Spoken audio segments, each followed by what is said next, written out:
예수님께서는요, 산상수훈을 말씀하시고 그 삶을 하나님의 백성들인 또 제자들이 그토록 그렇게 살기를 원하셨어요. 우리들은 산상수훈 5장, 6장, 7장의 말씀을 들으면 그 말씀 따로 우리 삶 따로 이렇게 생각할 수 있지만요, 8장에 이어서 9장에 나오는 이어지는 말씀은 산상수훈에서 말씀하신 것처럼 너희들이 복 있는 자들이고 삶 속에서 하나님의 빛을 비추는 그러한 착한 행실로 산다면 이 삶 가운데서도 너희가 하나님의 자녀로 살 수 있다는 거예요. 세상의 많은 사람들은 자기의 의를 보이기 위해서 사람들에게 분주하게 다녀요. 단지 자기의 의를 보이는 것도 사람들이 알아주기를 원해서 보이는 것이고 사람들에게 인정받고 칭찬받기 위해서 자기를 단지 옳게 보이게 하는 것이 목적이기 때문에 의를 행해요. 하지만 예수님은요, 너희들은 사람 앞에서 사람에게 보이려고 애쓰지도 말라고 하세요. 너희들은 오직 보이지 않는 은밀한 중에 계시는 너희 아버지께서 갚으실 것을 알고 구제도 하고 기도도 하고 금식도 하고 섬기는 착한 생활도 착한 행실도 하라고 부탁하세요. 정말 그렇게 사는 사람들이 있을까? 하고서 우리가 지난 시간에 봤던 말씀이 8장에서 시작된 나병 환자가 예수님에게로 찾아와요. 주님은 무리들에게 말씀을 전하고 싶었지만 결국 말씀 전할 때는 무리들은 보이지 않고요, 제자들만 나와요. 하지만 말씀을 다 끝이고 또 병자들 치유하시니까요, 많은 사람들이 또 예수님에게로 나와요. 그 가운데 나병 환자는 부정한 사람이기 때문에 사람들 틈에 있을 수가 없는 거예요. 늘 혼자서 골방에서 혼자서 있을 수밖에 없었던 외로웠던 이 나병 환자를 만지셔서 고쳐주시는 것을 봐요. 그리고 또 백부장인 하인 중풍병을 고쳐주시는데요, 그 고쳐줄 이유를 우리가 지난 시간에 배웠는데요, 그는 유대인들을 위하여 회당도 지어주고 종을 아들같이 사랑했던 그 종을 위해서 진정 마음을 다했던 그러한 백부장이었어요. 구제를 해도 사랑을 해도 사람에게 보이기 위한 것이 아니라 진실로 그러한 삶을 살았을 때 예수님이 그의 하인을 고쳐주시며 그의 믿음도 그러한 진실한 삶을 살 때는요, 예수님이 행하신 일을 보고 의심할 여지가 없는 거예요. 그냥 예수님이 하시는 모든 일들, 하시는 말씀들을 그대로 믿고 받아들이니까 주여, 저희 집에 들어오심을 저는 감당하지 못한다고. 그냥 말씀으로만 하셔도 낫겠다고. 와, 내가 이스라엘에서 이만한 믿음을 보지를 못했다고. 그리고 이어서 베드로의 장모 열병을 고쳐줘요. 지금 이 세 가지 병을 고쳐주시는 걸 우리가 지난 시간에 나눴어요. 나병은요, 부정하다 그래서 사람들 가까이서도 올 수도 없고요. 두 번째로 이방인은요, 이 본 백성 가운데 구원받은 백성 가운데 제외된다고 생각했었어요. 근데 예수님께서는 이방인 이 백부장의 믿음을 최고로 칭찬하시는 그러한 모습을 보면서 여인들은 사람 수에 치지도 않는 그러한 상황 가운데서 살던 여인이지만 예수님은 친히 가셔서 이 여인 손을 만지시며 낫게 해주시는 내용을 봤어요. 그리고 나서 이 장모가 병이 낫자마자 아프면 쉬기도 할 텐데요, 바로 예수님을 수종든다고 제자처럼 섬겼다는 얘기를 우리가 지난 시간에 같이 나눴어요. 그리고서 예수님께서는 변함없이 말씀을 가르치시고 천국 복음을 전파하시고 그리고 이 땅에서 약한 많은 병든 자, 약한 자들을 고치셨어요. 그분이 하셨던 사역은요, 단독적인 사역이 아니세요. 이미 벌써 구약에서 말씀하셨던 그러한 사역들을 이루시기 위하여 이사야 53장 한번 4절하고 6절 7절 같이 읽겠습니다. 그는 실로 우리의 질고를 지고 우리의 슬픔을 당하였거늘 우리는 생각하기를 그는 징벌을 받아 하나님께 맞으며 고난을 당한다 하였도다. 6절 7절입니다. 우리는 다 양 같아서 그릇 행하여 각기 제 길로 갔거늘 여호와께서는 우리 모두의 죄악을 그에게 담당시키셨도다.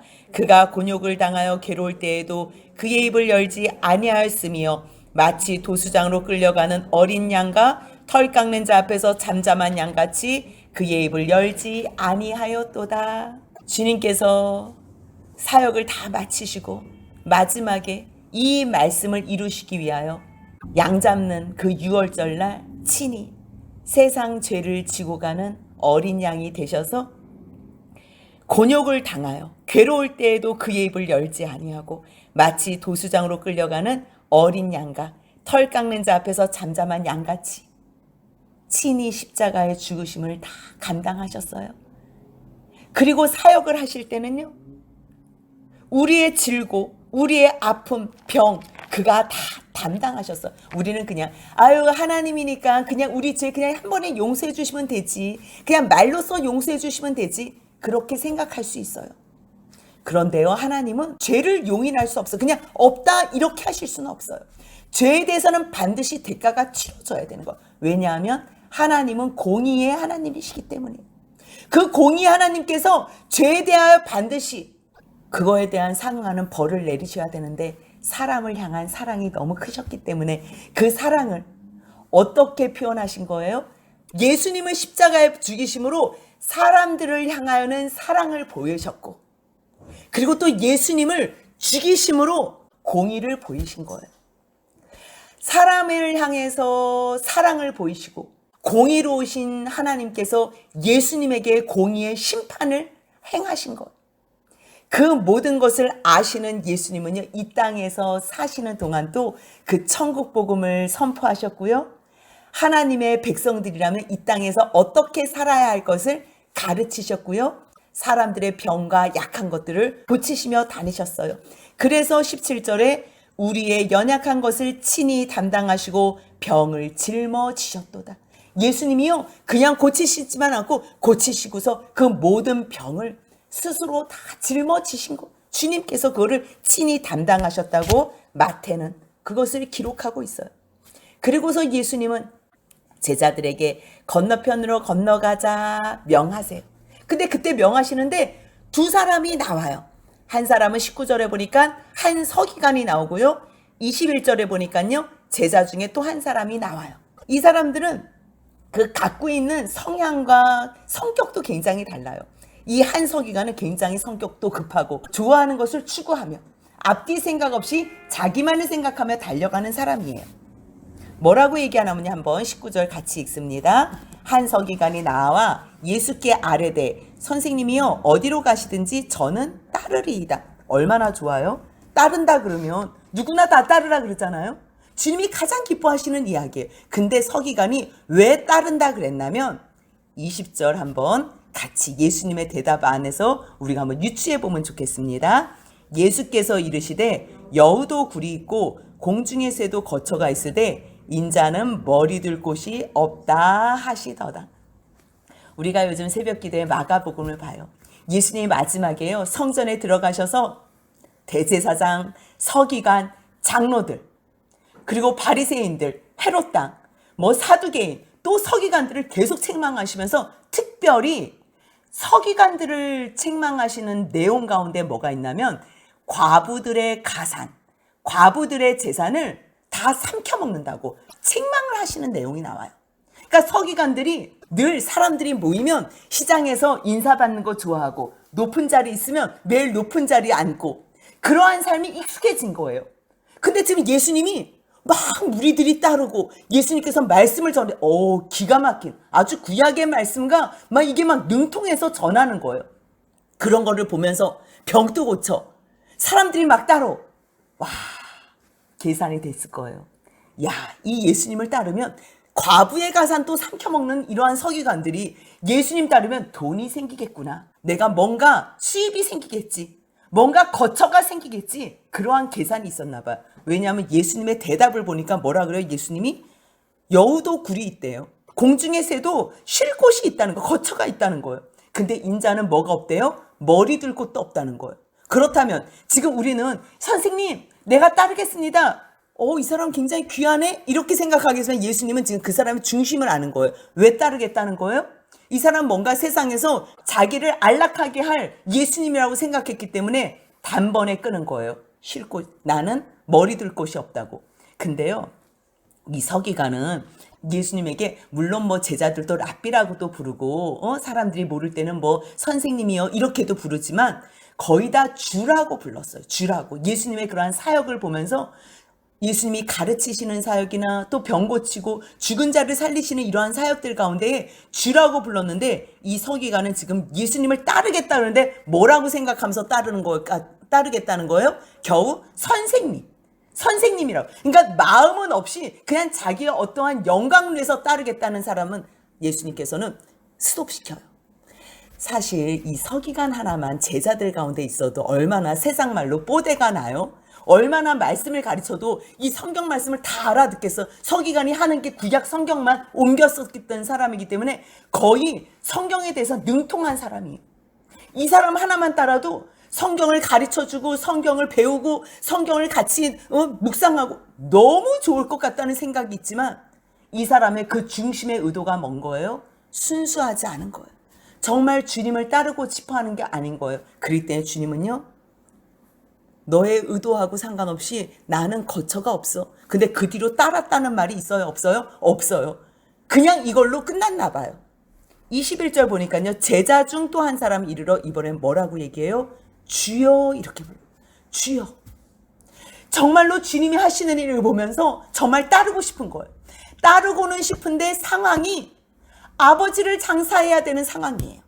21절, 22절 같이 읽습니다. 제자 중에 또 한 사람이 이르되 주여 내가 먼저 가서 내 아버지를 장사하게 허락하옵소서.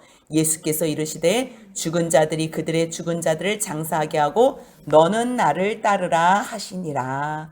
이 말씀을요, 이제 우리나라는 유교 문화잖아요. 그렇기 때문에 이런 불효막직한 종교가 어디 있나. 그래서 뭐 기독교를 불효의 종교라고 그러는데요, 아니에요. 부모를 공경하라. 하나님과 그 10계명 가운데 10계명이 있잖아요. 그 가운데 4계명은 하나님과의 관계 속에서 주신 계명이고요. 5계명부터 6계명까지는 사람 관계에서 주신 계명 중에 첫 번째 계명이 뭐였어요? 부모를 공경하라는 거예요. 부모를 공경하는 것이 너희 중심 가운데 최고로 있으라는 거예요. 하나님을 섬길 때에 부모도 섬길 수 있는 거예요. 진정한 부모도 공경할 수 있는 거예요. 만약에 하나님을 사랑하고 하나님을 섬기는 마음이 없으면요, 부모도 자기의 유익을 위해서 어떠한 필요에 의해서 공경하고 섬기지 진정한 섬김이 없는 거예요. 기독교보다 부모에 대한 부모에 대한 공경을 더 잘 가르치는 종교는 없어요. 진정 하나님을 사랑할 때 부모를 내 몸과 같이 진실로 사랑할 수 있는 거예요. 근데 지금 이 상황은요, 주님을 따르고는 싶어요. 근데 지금 상황적으로 너무 어려운 거예요. 그러니까 뭐라 그러냐면요, 죽은 것을 따르는 자들로 죽은 자를 장사하게 해. 너는 지금 생명의 일을 감당해야 돼. 너가 나를 주라고 알아봤다면 너는 생명 살리는 일에 온 마음을 다해. 이렇게 말씀하세요. 뭐 여러 가지 해석이 있지만 우리가 왜 아나니아와 삽비라 죽은 내용을 알잖아요. 아나니아가 삽비라가 죽었을 때 아내가 장사를 해요? 아나니아가 죽었을 때 삽비라가 와서 기다려서 장사를 아니에요. 그 나라 문화는요, 사람을 메고 가는 사람들이 있는 거예요. 그냥 그 동네 사람들이 장례가 나면 굉장히 빠르게 장례 절차를 하는 거예요. 그리고 장례를 해주는 사람들이 있는 거예요. 가족이 하지 않아요. 물론 옆에서 뭐 같이 돌볼 수는 있지만. 그렇기 때문에 이런 거는 너가 지금 무엇이 더 중요하나. 예수님을 주님으로 알아보는 사람, 예수님을 내 마음에, 지금 이때는요, 로마의 관할에 속해 있기 때문에 가이사를 주라고 불러야 되는 거예요. 근데 지금 이 제자 중에 한 사람은 이 예수님을 주라고 부를 만큼 진짜 따르고 싶은 거예요. 따르고는 싶은데 이 마음의 결정력이 조금 더딘 때문에 아버지의 일, 뭐 이러한 여러 가지 일들을 돌보는데 마음이 있어서 지금은 못 쫓을 것 같아요. 이런 사람에게는 주님은요, 결단을 시켜요. 결단을. 지금 따르라고. 너는 나를 따르라고 결단시켜요. 그리고서 장면이 바뀌어서요, 23절 같이 한번 읽겠습니다. 배에 오르심에 제자들이 따랐더니, 여기에 뭐 이 한 제자가 탔는지 안 탔는지는 성경에서 정확하게 얘기하지는 않아요. 하지만 배에 오르심에 제자들이 타고, 그 다음에 27절에 보니까요, 그 사람들이 놀랍게 여기에 어떤 사람들이 얼마만큼 탔는지는 몰라요. 근데 여기서 순종하고서 이 제자가 너는 나를 따르라 했을 때 여기에 탔다면 정말 예수님의 그 크신 능력까지도 또 한 번 확인할 수 있는 기회가 되는 거예요. 예수님은 많은 사람들에게 나를 따르라 그래요. 따르라 그럴 때, 따랐을 때 어려움도 있어요. 지금 24절 보니까요, 예수님이 나를 따르라 그러면서 오르시면서 우리 건너가자 하고서 오르심에 따랐어요. 따랐는데 어떠한 일이 있었냐면요, 24절 같이 읽습니다. 바다에 큰 놀이 일어나 배가 물결이 덮이게 되었으되 예수께서는 주무시는지라. 아니, 예수님이 우리 건너가자 그러고서 예수님이 먼저 솔선수범에서 타셔서 제자들이 다 따라서 탄 거예요. 예수님이 타셨으면, 또 예수님이 가자 그랬으면 평안해야지요. 하나님이시잖아요, 그분은. 그럼 뭐든지 가능하시잖아요. 근데 배를 탔는데 갑자기 예수님은 주무시는데요, 큰 놀이 일어나 배가 물결에 덮이게 된 거예요. 예수님이 주무셨다는 대목은요, 여기만 기록되어 있어요, 성경. 얼마나 피곤하셨는지, 뭐 의도적으로 주무셨는지, 왜 주무셨는지는 우리가 다 알 수는 없어요. 그런데요, 주님이 함께 하셔도 어려움은 닥칠 수 있다. 하지만 그 어려움이 닥침으로 말미암아 예수님의 크신 권능을 또 한 번 확인할 수 있다. 이게 은혜인 거예요. 예수님과 함께 있으면 우리가 뭐든 괜찮은 이유는요, 어려움이 없으면, 물론 어려움이 없어도 좋지요. 하지만 어려움이 있어도 상관이 없는 거는 어려움 가운데에 예수님께서 어떻게 그 일을 감당하시고 어떻게 그 일을 해결하시는지 예수님의 그 능력을 또 한 번 확인할 수 있는 기회가 돼서 더 은혜인 거예요. 이래도 좋고 저래도 좋고. 따르는 무리들은요, 주님의 이 큰 역사를 봐요. 물론 제자들은 두려워서 불안해서 막 주여 우리를 구원하소서, 우리를 구원하소서, 기가 막힌 기도를 하는 거예요. 제일 급할 때는요, 정말로 주님 우리를 살려달라고, 구원해달라고 가장 필요한 기도를 하게 돼 있어요. 그때 예수님께서는 이 제자들을 보면서 불쌍히 여기시며 말씀하세요. 26절 같이 읽습니다. 예수께서 이르시되 어찌하여 무서워하느냐, 믿음이 작은 자들아 하시고 곧 일어나사 바람과 바다를 꾸짖으시니 아주 잔잔하게 되거늘.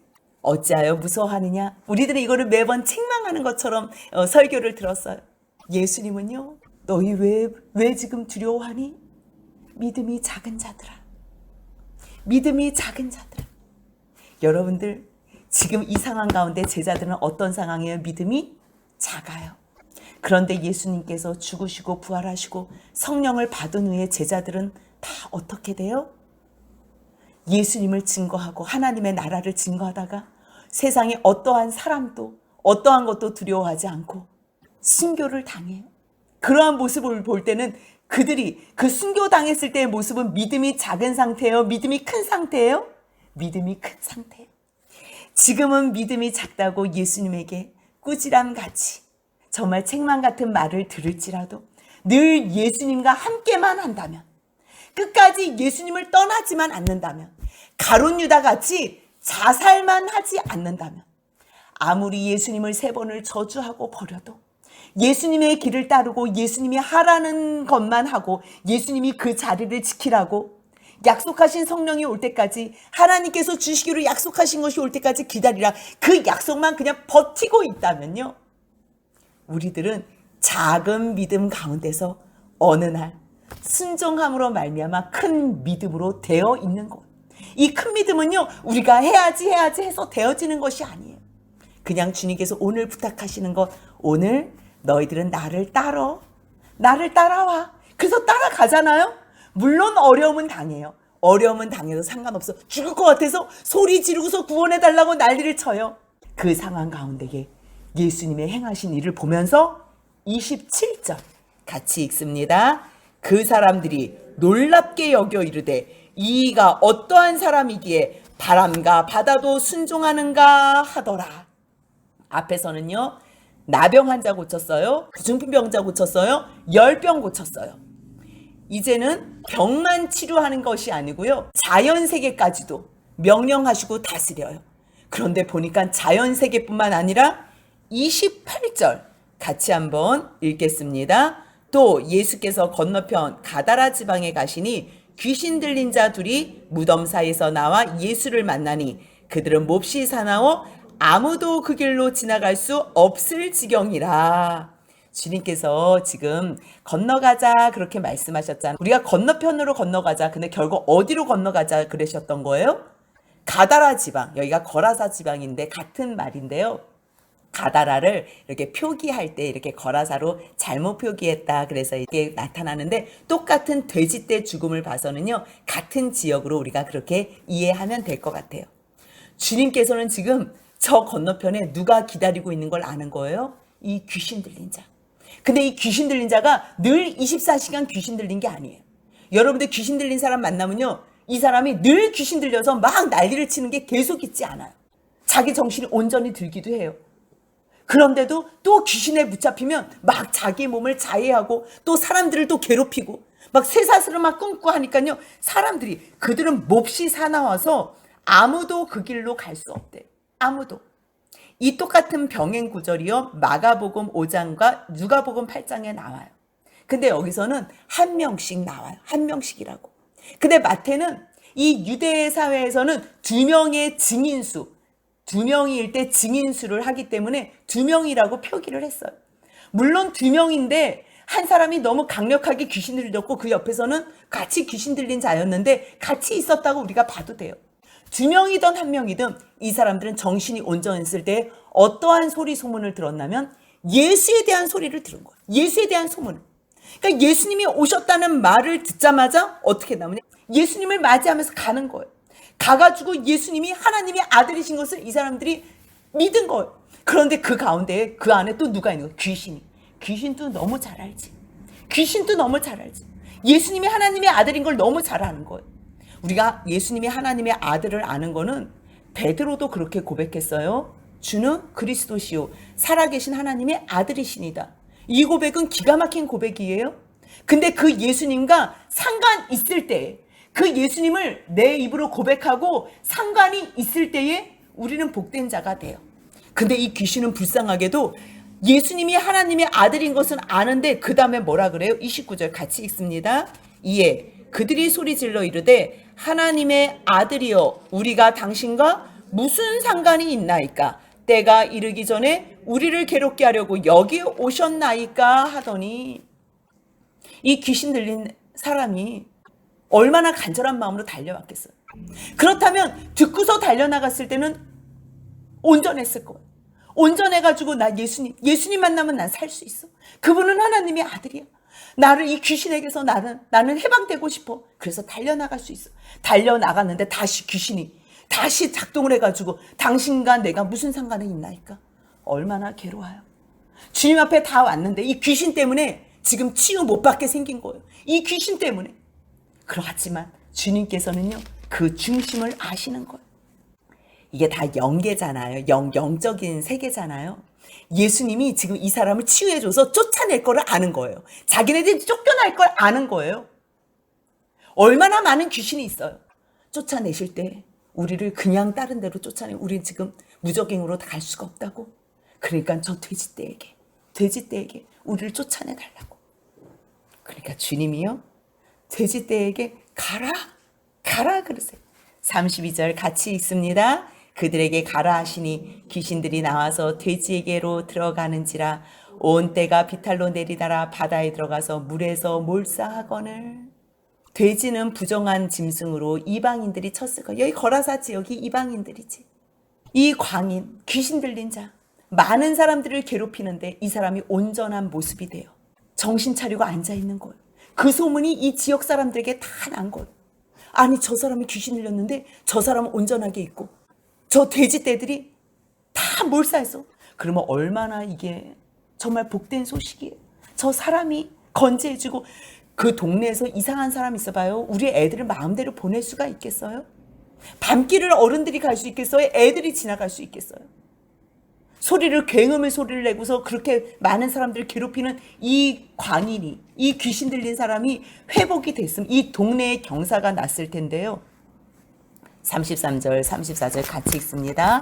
치던 자들이 달아나 시내에 들어가 이 모든 일과 귀신 들린 자의 일을 고하니 온 시내가 예수를 만나려고 나가서 보고 그 지방에서 떠나시기를 간구하더라. 너무 이상하지 않아요? 여러분들 읽을 때 어땠어요? 느낌이?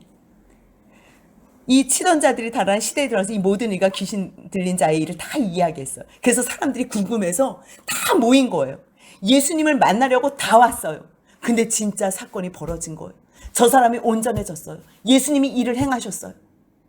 그런데 사람들의 반응은요, 이 모든 것을 보고 그 지방에서 떠나시기를 간구했다.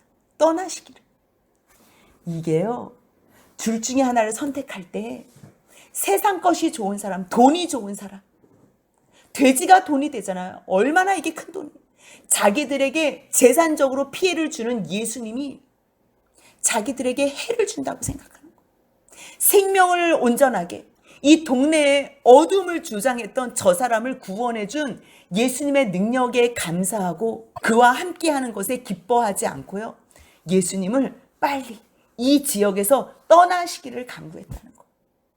여러분들은 어떠세요? 이 고난주간에 예수님께서는요, 우리에게 내가 너와 함께 하겠대요. 일어나서 함께 가재요. 너희들은 나를 따르래요. 끝날까지 내가 너희와 함께 하겠대요. 그런데 너희의 십자가를 지고 따라오래요. 너희의 십자가를 지고. 너희가 이 십자가를 지기만 한다면 내가 대신 져줄 거래요. 너희는 그냥 옆에서 따라오기만 하면 된대. 그런데요, 너희의 모든 것을 버리고 너희의 모든 것을 내려놓고 자기를 부인하고 따르래요. 우리들은요, 세상을 따르든지 예수를 따르든지 해요. 물론 세상을 따르는 것도 고통이 있어요. 예수님을 따르는 것도 고통이 있어요. 그런데 예수님을 따르는 거는요, 영광이 보장된 고통이에요. 영광이 보장된 고통이에요. 세상을 따르는 거는요, 헛된 영광이에요. 아무것도 남지 않는 영광이에요. 오늘 주님께서는 이날 여러분들에게 물어보세요. 너희들은 나를 따르겠니? 한서기관 같이 너희 세상에 어떠한 것을 위해서 따른다면 의미 없어, 따라오지 마. 하지만 너가 나를 진정 주인으로 모시고 따르길 원한다면, 하지만 세상 것으로 염려가 된다면 겪정하지 마. 그것은 내가 다 해결해 줄게. 너는 나만 따라와. 물론 따라오는 과정에서는 여러 가지 어려운 고난과 풍파를 겪을 수 있어.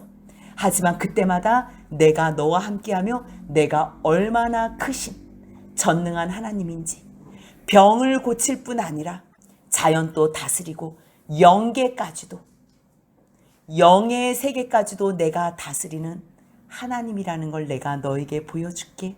그렇다면 너는 이 세상을 넉넉히 이기는 나의 제자가 되고 나의 자녀가 될 거야 하시는 주님의 말씀 앞에 오늘 우리가 성찬을 거행하며 예수님의 살과 피를 기념하며 떡과 잔을 대할 때에 주님의 제자로 남은 여생 오직 예수님만 따르는 저와 여러분들이 되시길 주님의 이름으로 소원합니다. 아멘.